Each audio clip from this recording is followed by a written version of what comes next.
किसान भाइयों, किसान मिट्टी चढ़ाते हुए अपने गन्ने पे, ये फागण का गन्ना है, मोनू पूनिया स्वराज 735 ट्रैक्टर से मिट्टी चढ़ा रहे हैं।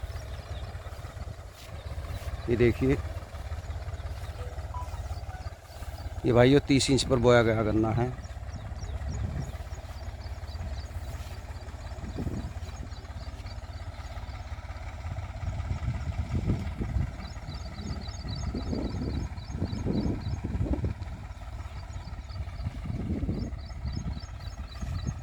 भाइयों, मौसम बिगड़ रहा है, बरसात का आ रहा है। तूफ़ान के बारे में सुना है कि 30-31 तक तूफ़ान आएगा। आज 29 तारीख है, 30 तारीख आज। तो जिन किसान भाइयों के खेत तैयार हैं उन्हें मिट्टी चढ़ा देनी चाहिए। हालांकि बरसात तो हमारे यहाँ 8 जुलाई से लगती है, मानी जाती है। एक बारिश जून के लास्ट में आती है। ये तो बेमौसम बरसात हो रही है अब, और इसका खामियाजा भुगतना पड़ेगा किसानों को। बरसात में बरसात नहीं होगी, ऐसा मानना भी है, सोचना भी सही है। अब जैसे ये है, अगर इसमें एक बारिश पड़ गई या एक पानी और दे दिया तो ये 1 फुट गन्ना बढ़ जाएगा, और ये जो दोहरे हैं इनको ये फिर टूटेंगे। अब इतना समय है कि जैसे ही मिट्टी आज चढ़ जाएगी तो ये जून में दोबारा ब्यांत निकल के तो ये संभल जाएंगे और धोरे भी इसके हो जाएंगे। अगर हम जून के लास्ट में मिट्टी चढ़ाएं ज़्यादा बड़ी ईख में ट्रैक्टर से, तो ये सारे धोरे टूट जाएंगे, फिर बरसात आ जाती है तो हो नहीं पाते। तो इसलिए मई के लास्ट में, जून के शुरू में मिट्टी चढ़ा देनी चाहिए फागण के गन्ने पे। इससे जो हमारा नुकसान हुआ है वो भरपाई हो जाएगी। खासकर बीच में तो देखो टूटता नहीं, क्योंकि गन्ना इतना बड़ा नहीं है अभी, लेकिन ये टूटता है धोरा जो है हमारा। ये देखो, जो सुक्कन सी आ रही, पत्ते चमक रहे सूखे से, ये सब टूटा हुआ है। और लेकिन नीचे पेंडा जिंदा है इसका। बस ये टूट जा, फिर दोबारा ब्यांत निकलता है, फिर टूटता है, तो ये नहीं जमने में, टूटने में लगा रहे। अब जैसे ही मिट्टी चढ़ जाएगी, किसान ने खाद भी डाल दिया, कल परसों में पानी भी निकाल देगा, तो ये एकदम ब्यांत निकलना शुरू हो जाएगा। फुटेरी इतनी अच्छी होगी, जब आप गन्ना काटोगे तो ऐसे नहीं महसूस होगा कि हमारा धोरा कम पैदावार दे रखा। पूरा वही ब्यांत, वही गन्ने की लंबाई सेम वही हो जाएगी। अब देखिए, ये ट्रैक्टर सिलो पे चल रहा है। अगर हम अपने मैसी को चलाएंगे तो वो झटके मारेगा, हुडुक हुडुक हुडुक हुडुक हुडुक हुडुक। ये मुश्किल से 600 या 700 RPM पे है ट्रैक्टर। पहले का हाई में हमारा जो शेयर है 900 और 1000 से कम पे नहीं चलता। अब देखो, पूरी सीलो कर दिया और आराम से चल रहा है।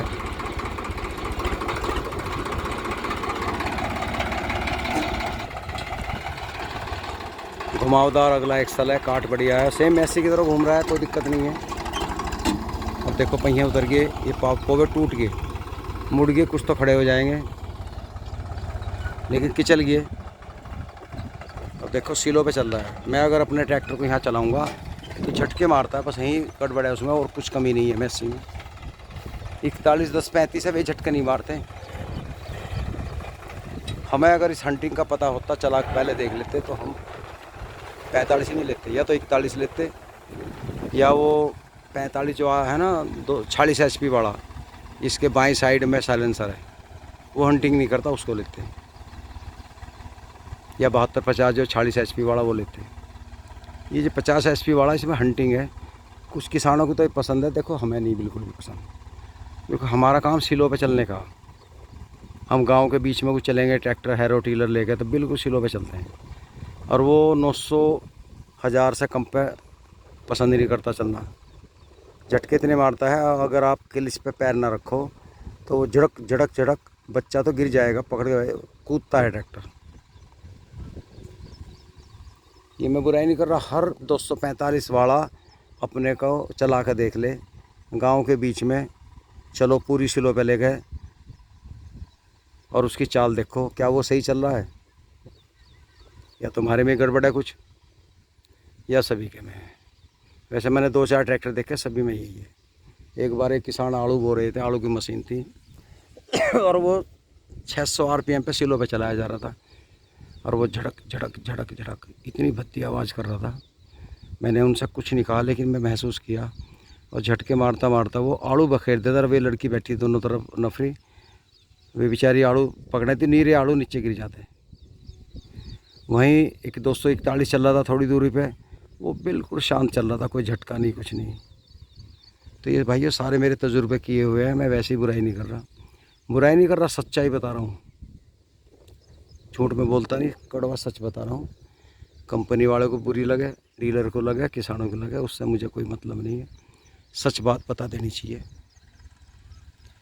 मैं ये नहीं कहता मत लो खूब खरीदो, लेकिन वो खरीदो जिसे सिलों पे ना चलाना हो। या कुछ मेरे भाई कमेंट कर रहे हैं, ताऊ जी हंटिंग के बगैर तो मज़ा नहीं आता ट्रैक्टर। ठीक है भाई, तू ले ले मज़ा हंटिंग का।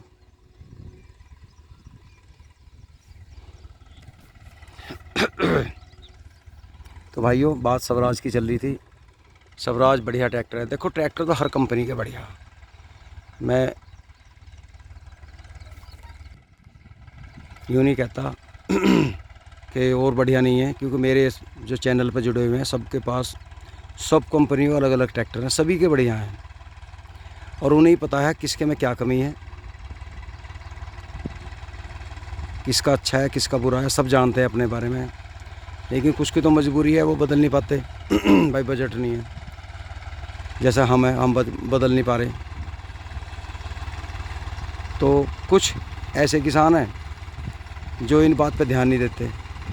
कुछ ऐसे हैं ड्राइवर चलाते हैं जो बड़े हैं, उन्हें कोई मतलब नहीं है, माल लेकर दे दिया ड्राइवर, पेलो फिर रहा। अब देख पूरी सिलो हो गया ट्रैक्टर, क्या शानदार आवाज़ है।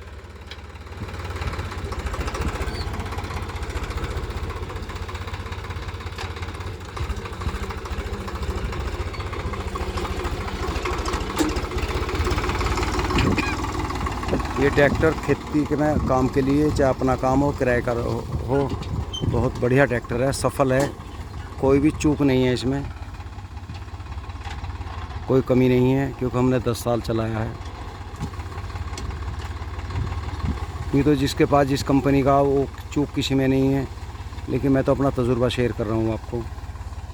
तो भाइयों चलते हैं, आज मौसम बदल रहा है, धूप गायब है। एक देखिए साइड में बहुत अच्छा ही खड़ा है, लेकिन किसान ने इसमें खरपतवार फूंकने की दवाई की है। कहीं फूंक गई कहीं रह गई घास, यहाँ पूरी घास खड़ी है। और देखो ईंख कितना बढ़िया खड़ा है। मुझे लग रहा है जब से इसने बोया किसान ने, एक आध बारी जुताई करी है। ये भी एक तजुर्बा है जी, बहुत सोना ईंख खड़ा है, चारा चूड़ बराबर है। अब तो इसमें अगर मिट्टी चढ़ाएंगे तो ये सारा टूट जाएगा धोरा, इसलिए मिट्टी भी ना चढ़ावें ना, इसको ऐसे रखें। ये देखिए बहुत सुंदर खड़ा है, ऐसे ही रख लें तो ज़्यादा बढ़िया है। घास फूंकी दी किसान ने, और करना क्या है, खाद गिरो जाओ, पानी दिए जाओ।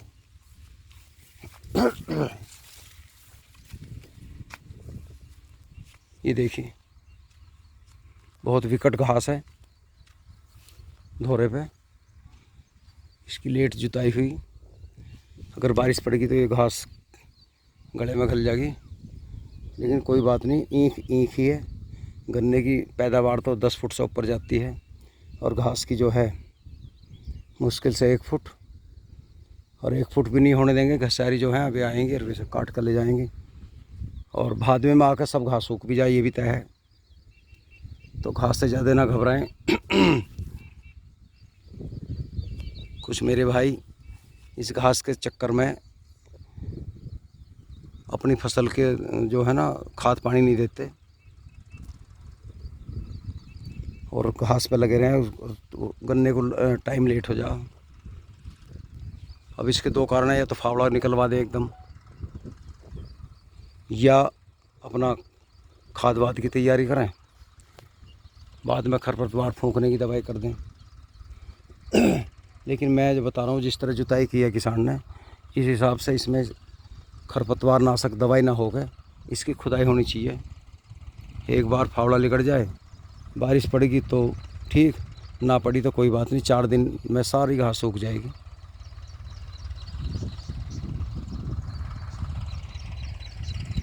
तो भाइयों देखिए मोनू ने ये पूरे खेत पे बहुत अच्छा गन्ना है, मिट्टी चढ़ा दी है। तो दोस्तों वीडियो अच्छी लगी हो लाइक करना। नमस्कार।